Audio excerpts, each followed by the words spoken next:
अतिशय सोपा असा हा हलवा आहे, पण खूप पौष्टिक आहे. आजारी माणसाला किंवा प्रेग्नेंट स्त्रियांना, डिलिव्हरी स्त्रियांना, हाय बीपी असलेल्या लोकांना हा खूप फायदेशीर असतो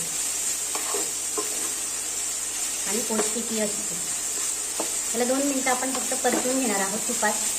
तूप तुम्ही आवडीनुसार घेऊ शकतात, कमी किंवा जास्त. कमी तुपातही तो छान होतो. 2 मिनिटं परतून त्याला आपण 5 मिनिटं झाकून ठेवणार आहोत.